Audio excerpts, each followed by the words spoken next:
Treason by any other name. There's literally no other way to describe the actions of Yevgeny Prigozhin over the course of the past 24 hours.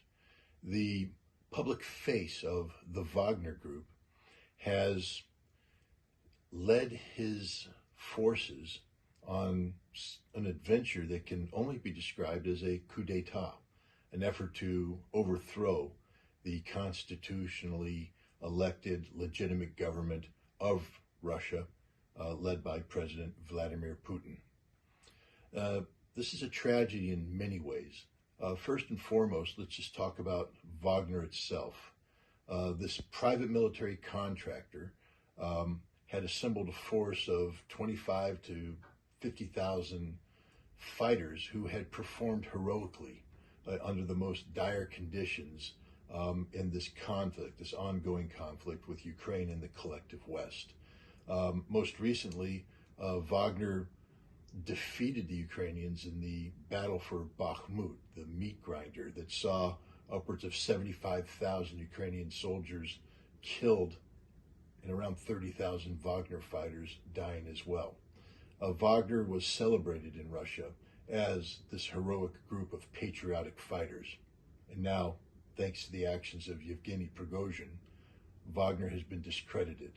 It is now viewed as a group that has aligned itself with the Ukrainian government and indeed the forces of Western intelligence to create the conditions for a Moscow Maidan moment.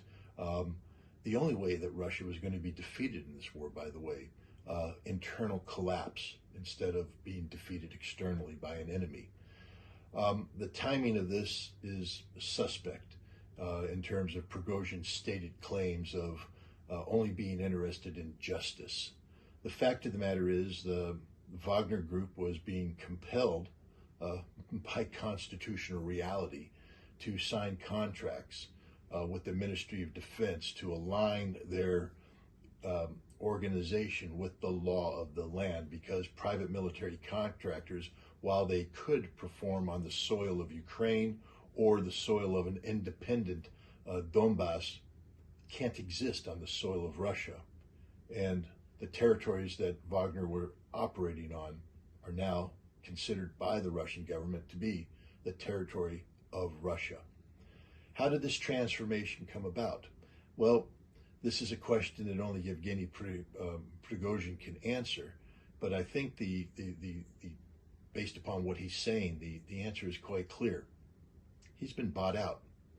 He's been told that he has the support of the Russian people, that if he were to move on Moscow, that if Wagner, this group of heroes, were to stand up to the forces of corruption and bureaucratic inefficiency, seeking out Minister of Defense Shoigu and the head of the General Staff, General Gerasimov, as the primary culprits, that the entire house of cards that is the Russian Federation, at least in the minds of Prigozhin's Western intelligence controllers, would collapse. And so that's what he did. He was told he would be supported by the oligarchs, that he had billions of dollars behind them, that all he had to do is set Wagner in motion and everything will happen of its own volition. That doesn't appear to be the case. President Vladimir Putin has spoken out in stern defense of constitutional rule of law and his role as Russia's commander-in-chief. And under no certain terms has he identified what Prigozhin and Wagner is doing as being nothing short of treason. Prigozhin's gambit will fail. He will be held accountable, and so too will those who have rallied behind him. But the other thing this has done is expose the fact that this effort to achieve a Moscow Maidan hasn't been simply rhetoric. It's real. It's something that the government in Kiev and their Western supporters have been trying to implement for some time now. And by carrying out this action, Prigozhin has exposed many of the people who have been secretly wishing for this to happen. One only has to take a close look at the various Telegram channels and the content that they're publishing in support of Prigozhin, directly or indirectly, to understand who they really work for. Hopefully this will be a cleansing event, allowing Russia to purge itself of these traitorous elements. Yes, the loss of Wagner will be a psychological and physical blow to Russia. They were a very powerful, very capable military force.